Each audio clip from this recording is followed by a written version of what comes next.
Welcome. You're listening to a quiet horror story. A story about isolation, rules, and what happens when you believe you are in control.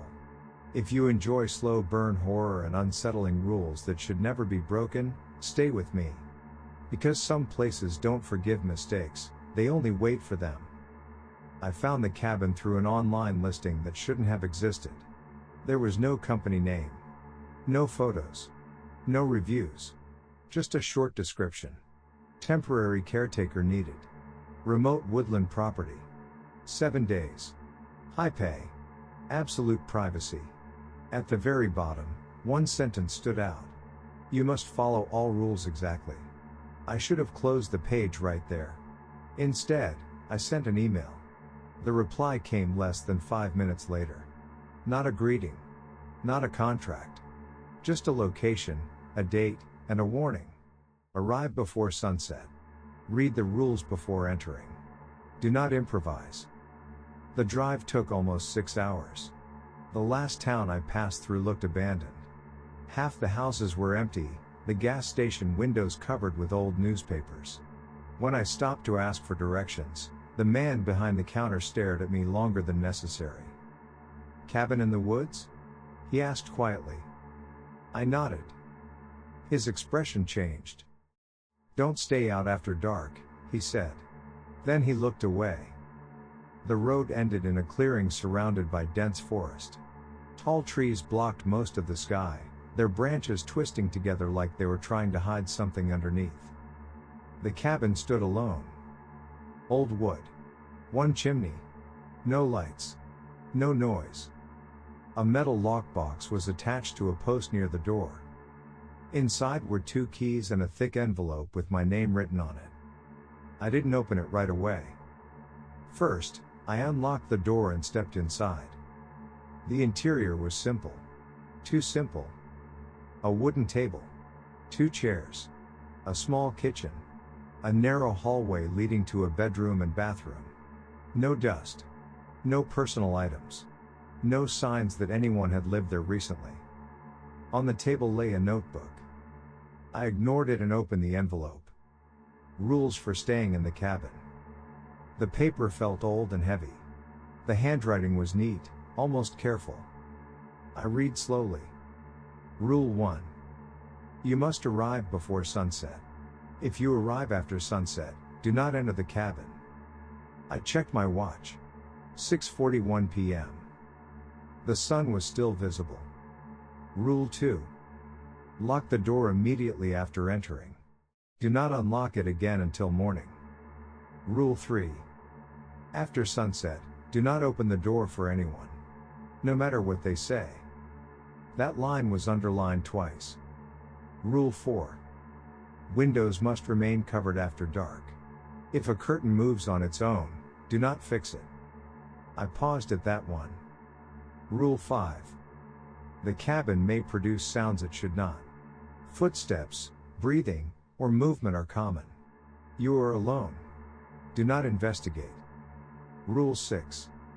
Lights must be turned off by 11 p.m. You may use 1 candle. Never more than 1. Rule 7. If you hear knocking, scratching, or tapping after dark, do not respond. Silence is required. Rule 8.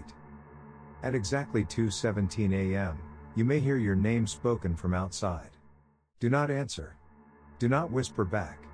Do not think about the voice. My chest tightened. Rule 9. If you see someone standing between the trees, do not acknowledge them. Eye contact counts. Rule 10. If you believe you have broken a rule, remain where you are until morning. Movement attracts attention. At the bottom of the page, written smaller. These rules are not optional. I laughed. It came out sharper than I expected, echoing through the empty cabin. This is some kind of joke, I muttered. The sound of my own voice felt wrong in the space.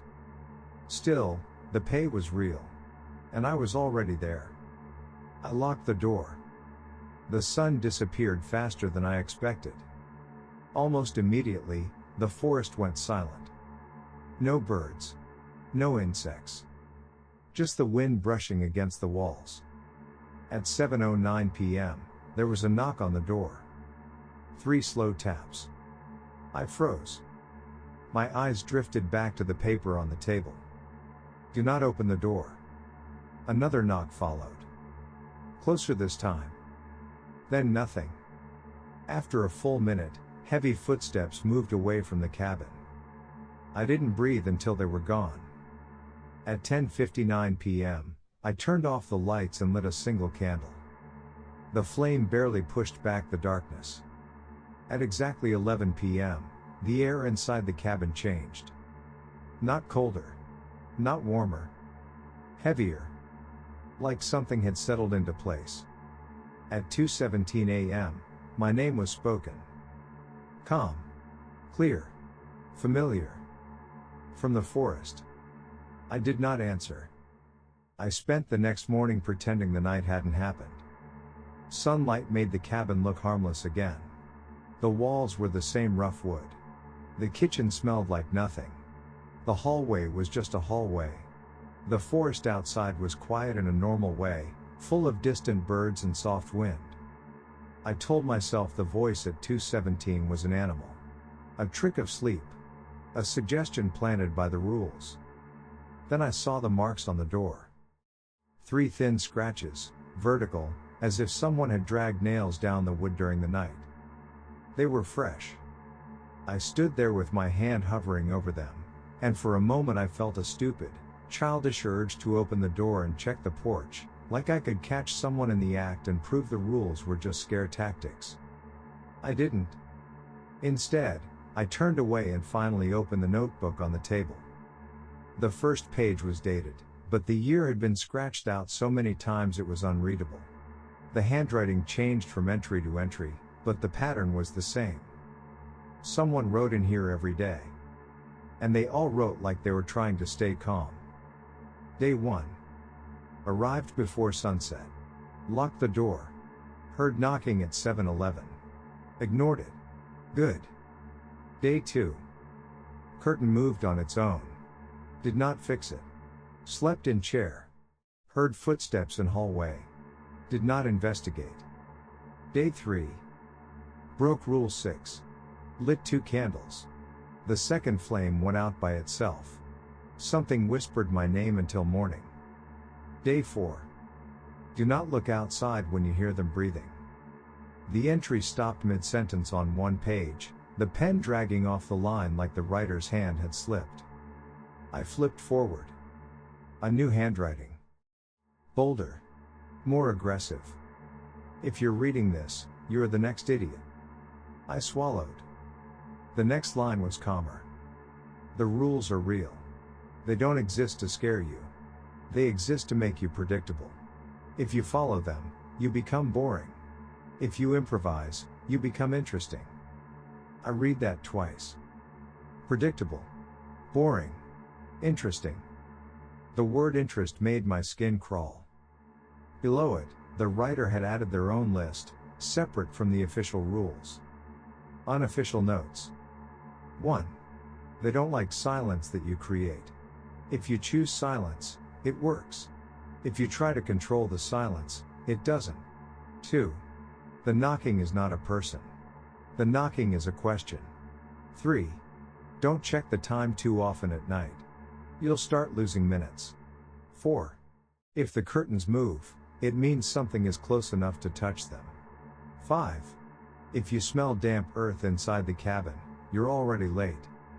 I sat back slowly, my chair creaking under me. The air in the cabin suddenly felt too still, like it was waiting for my reaction. I forced myself to breathe normally and close the notebook. For the first time since arriving, I felt something close to certainty. This wasn't a prank. And it wasn't aimed at tourists. It was aimed at people like me, people who needed money badly enough to ignore instinct.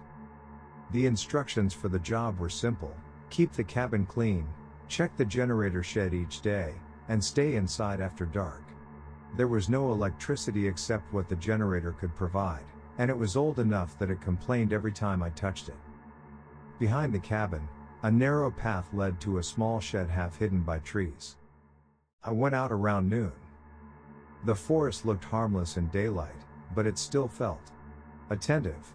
As I walked, I had the strange sensation that my footsteps were being measured.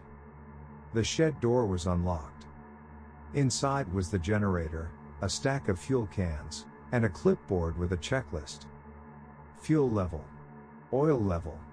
Inspect cables. Confirm lock. At the bottom, someone had added one extra line in the same neat handwriting as the rules. Do not remain in the shed after you finish. I stared at that sentence for a long time. Then I did what the sentence clearly expected. I finished quickly. And I left. The rest of the day passed in uneasy calm. I kept the curtains open. I cooked a simple meal. I tried to distract myself with my phone, but there was no signal, no internet, nothing to scroll, no noise to fill my head. At 6:30 p.m. the light started fading again, and my stomach tightened like I was preparing for something physical. By 6:50, I was standing by the door. I checked the lockbox outside through the window. It was still there. That shouldn't have mattered. But it did. At 7:10 p.m., the knocking came. 3 taps. I didn't move. Then the tapping changed. It wasn't a knock anymore. It was fingernails. Slow scratching, like someone was writing on the wood. I stared at the door, frozen in place, as the sound continued for nearly 30 seconds. Then it stopped. A pause. And a voice spoke, low and close to the door. I know you're awake. My throat went dry. I didn't answer. The voice sighed, not angrily, not impatiently, just amused. Good, it whispered. You learned that part. Footsteps moved away from the porch. Not heavy footsteps like last time. Light ones. There. Like someone walking without shoes. At 10:59 p.m., I turned off the lights. 1 candle. I sat at the table with the notebook closed in front of me like it could protect me. At 2:16 a.m., I made a mistake. A small one. The kind you don't notice until it's already done. I checked the time again. 2:16. I stared at the numbers, waiting. 2:17. My name was spoken from outside. Calm. Familiar. And this time it didn't come from the forest. It came from the window. Right beside my head. I did not answer. But my eyes moved on their own. Just slightly. Not enough to look outside. Enough to look at the curtain. The curtain was moving. As if someone's fingers were gently pulling it aside. I don't know how long I sat there after the curtain moved. Time didn't feel reliable anymore. The candle burned lower, the flame bending slightly toward the window, even though there was no draft. I forced my eyes away and focused on breathing, slow and deliberate, like the notebook suggested. Silence you choose is safe. Silence you try to control is not. The curtain stopped moving on its own. That was worse. Because something had decided it didn't need to hide anymore. Morning came in pieces. I remember the candle burning out. I remember sitting in darkness, afraid to move. I remember falling asleep without realizing it. When I woke up, sunlight filled the cabin, and for a brief, dangerous moment, everything felt normal.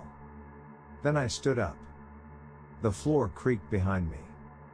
1 step. Not mine. I froze. The sound didn't repeat. I waited a full minute before turning around. Nothing. The hallway was empty. Still, I didn't relax. Rule 5 echoed in my head. Footsteps are common. You are alone. Do not investigate. I hadn't investigated. I had just stood up. And yet my hands were shaking. I checked the notebook again. New writing had appeared. I was certain the page had been blank the night before. The handwriting was neat. Familiar. Not the aggressive writer. Not the careful one. This one looked like mine. Day 2, Addendum. You reacted faster than most. That's good. But you are thinking too much. Thinking makes patterns. Patterns make doors. I flipped the page in panic. Another entry. If the rules contradict each other, obey the oldest rule. If you don't know which rule is older, stay still. I slammed the notebook shut. That wasn't there before. Someone, or something, was updating the rules. I decided to leave the cabin during daylight. Not to run. Not to escape. Just to confirm the forest was still normal. The path behind the cabin looked unchanged, but the trees felt closer than yesterday, their branches stretching slightly farther over the clearing. I told myself it was my imagination, but the feeling of being watched followed me with every step. I didn't go far. 10 meters into the forest, I noticed something nailed to a tree. A small wooden plaque. Weathered. Carved by hand. It read, "You are doing well." Below it, another plaque had been added, newer, the wood lighter. "Do not try to do better." My stomach dropped. I backed away slowly and returned to the cabin without turning my back on the trees. That afternoon, the cabin started doing things that weren't covered by the rules. The sink dripped, even though the handle was tight. The bedroom door opened and closed by itself, slowly, like someone testing the hinges. Once, I heard breathing behind me and felt warm air brush my neck. I did not react. I did not investigate. I did exactly what the rules demanded. And that was when I realized something was wrong. The more I followed the rules, the more interested the cabin became. At sunset, I locked the door. I covered the windows. At 7:10 p.m., the knocking came again. This time, it didn't stop. 3 taps. Pause. 3 taps. Over and over. I stayed silent. Minutes passed. The knocking grew faster. Angrier. Then it changed. A voice began reading. Not speaking. Reading. It was reciting the rules. Rule 1. Rule 2. Rule 3. The voice stumbled over the words like it was learning them for the first time. By Rule 6, it sounded frustrated. By Rule 8, it sounded angry. You listen too well, it said suddenly. That makes you boring. The knocking stopped. I didn't move. I didn't breathe. The voice sighed. Let's try something else. At 10:59 p.m., I turned off the lights. I lit one candle. The flame flickered violently, stretching toward the hallway. Then I heard it. Footsteps. Not careful this time. Not slow. Running.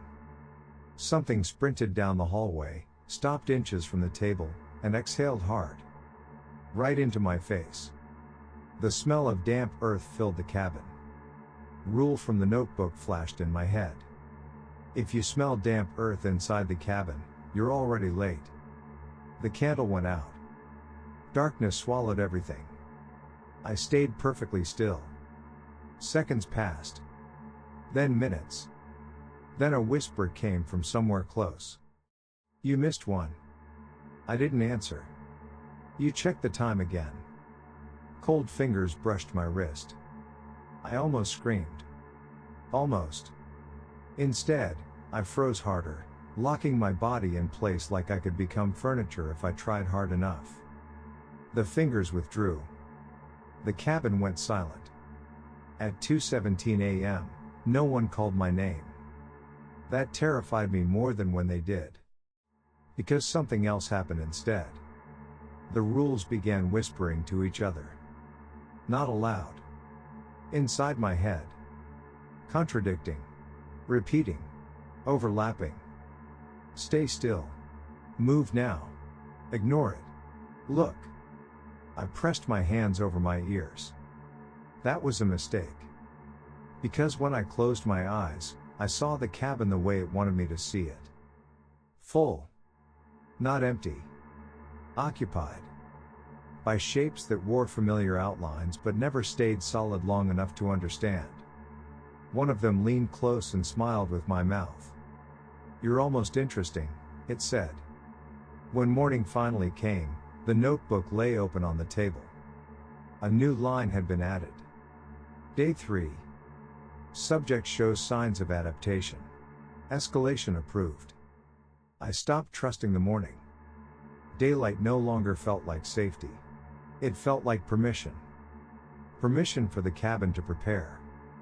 The notebook lay open on the table when I woke up, exactly where I was certain I had closed it the night before. I didn't touch it at first. I just stood there, staring at the last line. Escalation approved. Approved by who? Or what? I flipped the page with 2 fingers, careful not to let my skin linger on the paper. The handwriting had changed again. This one was precise. Clinical. Observation log, day 3. Compliance rate, high. Curiosity level, increasing. Fear response, controlled. Subject follows rules instinctively. Subject hesitates when rules conflict. Next phase recommended. My mouth went dry. This wasn't a diary anymore. It was a report. About me. I didn't leave the cabin that day. Not even at noon. The forest outside felt closer than ever, the trees leaning inward like an audience waiting for the next act. Every time the wind shifted, branches brushed against the walls, not randomly, but deliberately, as if testing the structure. Inside, the cabin had started rearranging itself. Not physically. Conceptually. Rooms felt longer when I walked through them. Corners lingered in my peripheral vision. Once, I reached the bedroom door and realized I had been walking for far too long to still be inside such a small space. When I turned around, I was back in the kitchen. The candle sat unlit on the table. Waiting.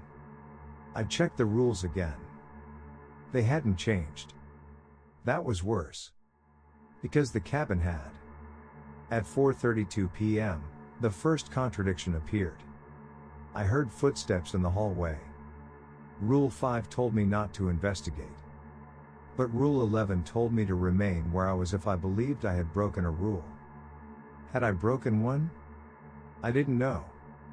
I stayed seated. The footsteps stopped behind me. Something leaned close to my ear. "You're learning," it whispered. Its voice wasn't trying to scare me anymore. It sounded pleased. At sunset, the forest went quiet faster than before. I locked the door. I covered the windows.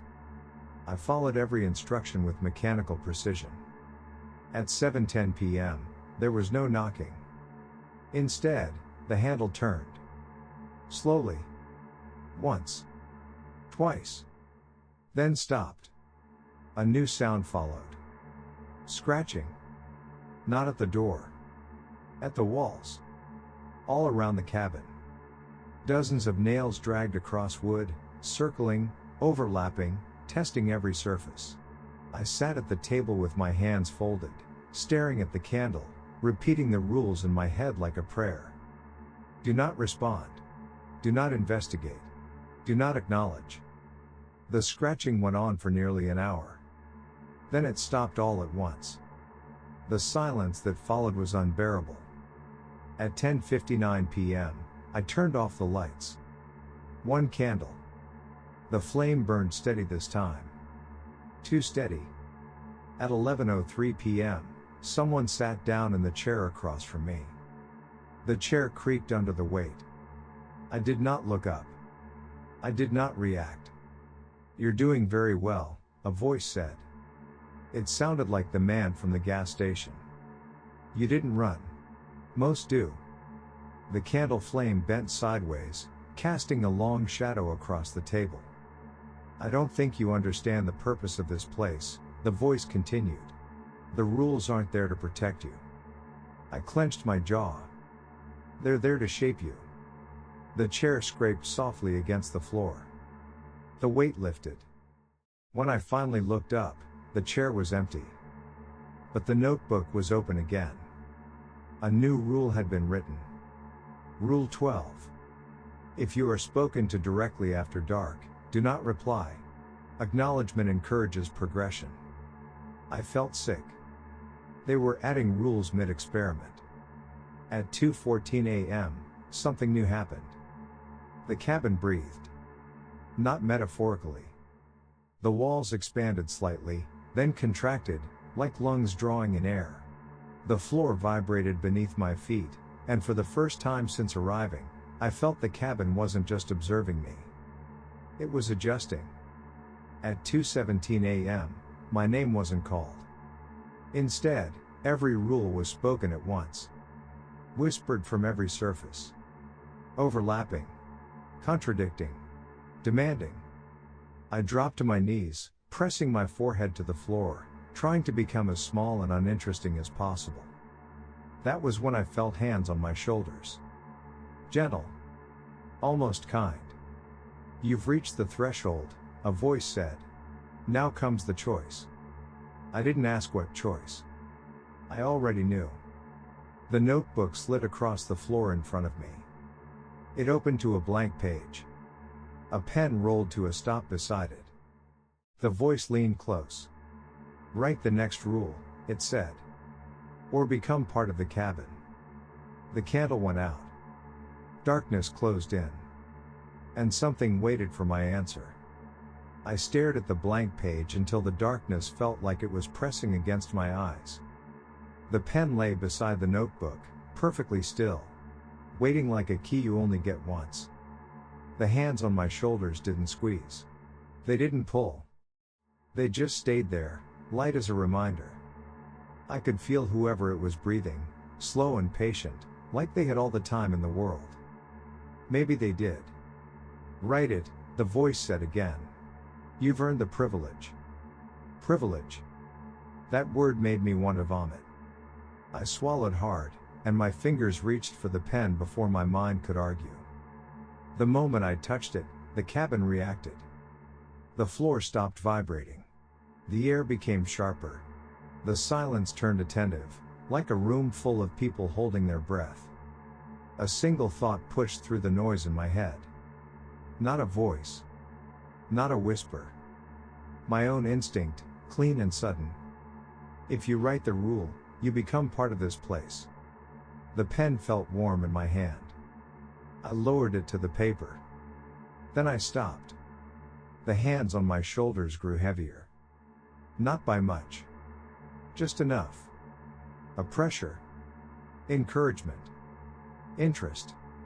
I remembered the notebook's note from earlier.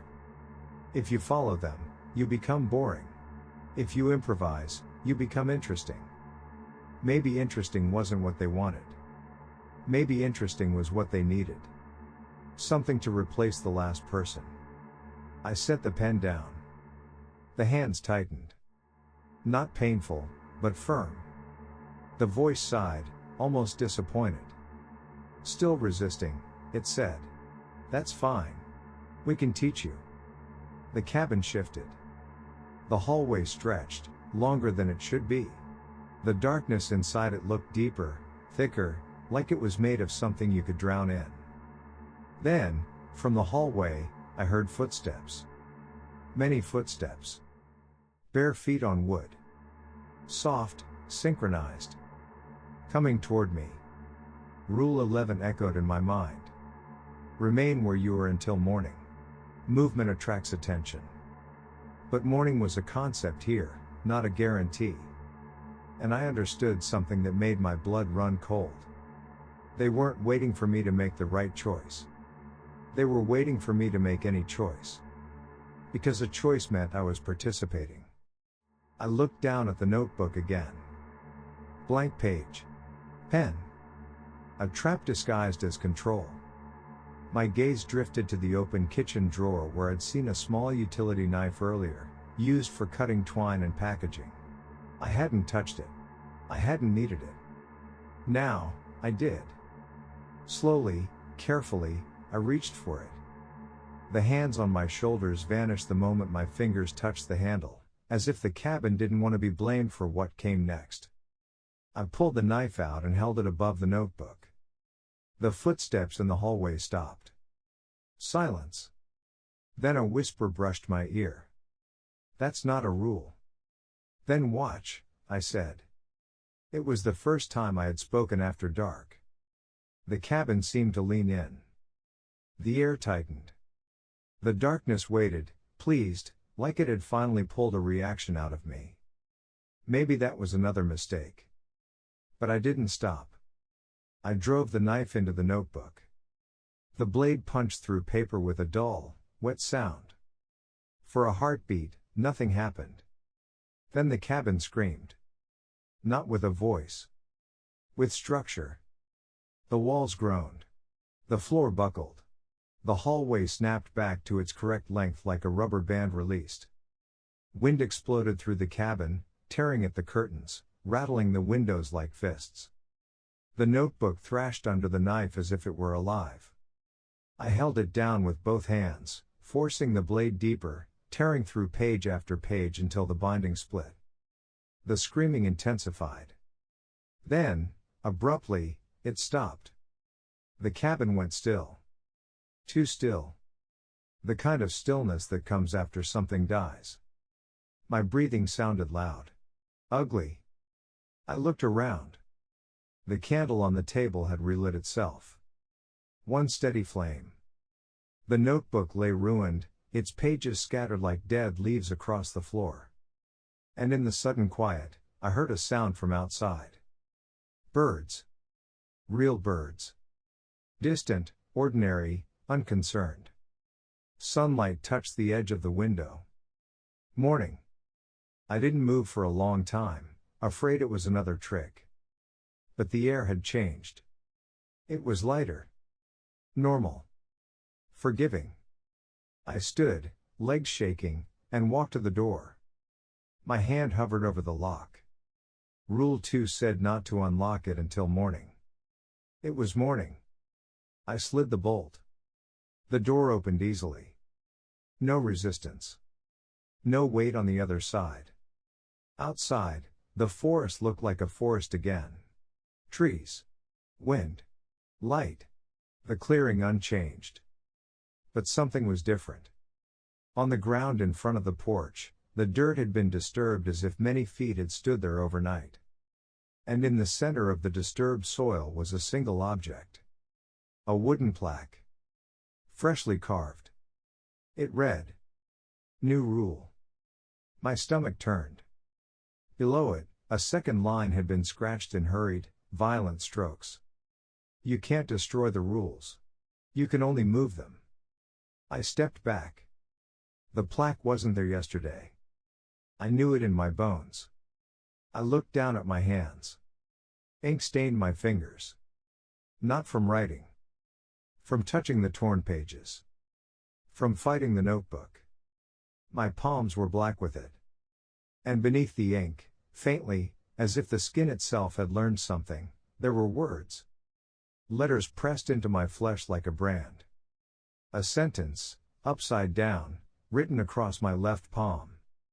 I raised it closer to my face and read it. Rule 1, you must arrive before sunset. My throat tightened. That was the first rule. The oldest. I turned my hand slightly and saw more letters, faint but present. Not carved, not inked. Imprinted. A rule book under my skin. I backed into the cabin, heart pounding, and slammed the door shut. The moment it closed, the air inside grew heavier again. Not as heavy as before. But enough. Enough to remind me that this place wasn't finished with me. The candle flickered. The notebook pages on the floor rustled as if caught in a wind that didn't exist. And from somewhere deep in the cabin, not the hallway, not the bedroom, but somewhere that felt underneath the floorboards, a voice whispered softly. Not my name. Not a rule. A simple invitation. Caretaker, it said. Right. Thanks for listening. If you enjoyed this story, tell me which rule scared you the most, and what you would have done in that final moment. If you want more quiet horror like this, support the channel with a like, a comment, or a subscribe. It helps more than you think. And remember, some places don't let you leave. They just let you think you did.